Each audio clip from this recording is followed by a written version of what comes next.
มันอาจรายรับสาสับอ้อยโอนยุลในเตียงดึงฉบาปีចិត្តស្រីតែងតែអន់ចិត្តនឹងបង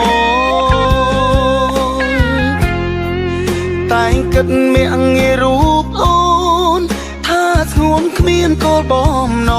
ងពេលនេះទើបដឹងថាអូនក៏អាចជួយបងបា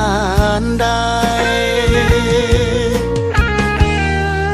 កិច្ចការនៅផ្ទះគ្រប់យ៉ាងអូនសុំឥតសុំអាងណាស់ហើយរឿងមួយម្យ៉ាងទៀតនោះគឺអូនតែងសងឆ្នោតខ្មែរលុយកាំងសំតិចតួ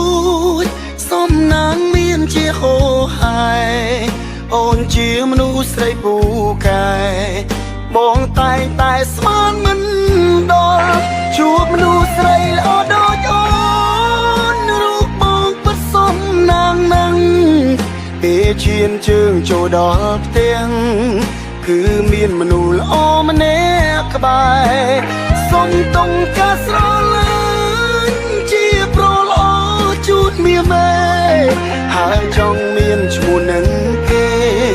ក្នុងបញ្ជីប្រុសខ្មែរល្អ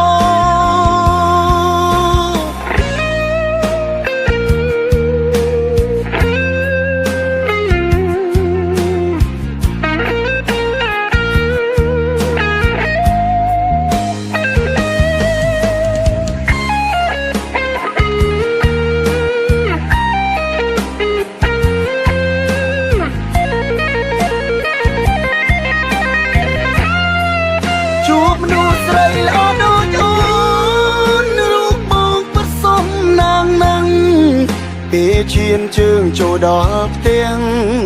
គឺមានមនុស្សល្អម្នាក់ក្បែរសុំតុងការស្រឡាញ់ជាប្រល្អជូតមាមេហើយចង់មានឈ្មោះនឹងគេក្នុងបញ្ជីប្រុសខ្មែរល្អជួបមនុស្សស្រីល្អដូចអូនរូបបងពិតសំណាងណាស់ពេលឈានជើងចូលដល់ផ្ទះគឺមានមនុស្សល្អម្នាក់ក្បែរសុំតុងការស្រឡា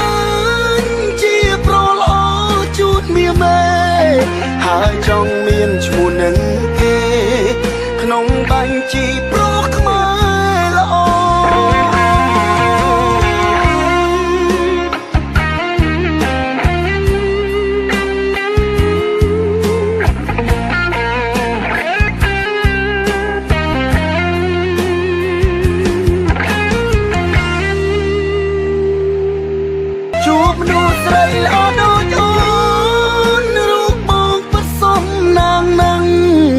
ពេលឈានជើងចូលដល់ផ្ទះគឺមានមនុស្សល្អម្នាក់ក្បែរសុំតុងការស្រឡាញ់ជាប្រល្អជូតមាមេហើយចង់មានឈ្មោះនឹងគេក្នុងបញ្ជីប្រុសខ្មែរល្អជួបមនុស្សស្រីល្អដូចអូនរូបបងពិតសំណាងណាស់ពេលឈានជើងចូលដល់ផ្ទះគឺមានមនុស្សល្អម្នាក់ក្បែរសុំតុងការស្រឡាញ់ជាប្រល្អជូតមាមេហើយចង់មានឈ្មោះនឹងគេក្នុងបញ្ជីប្រុស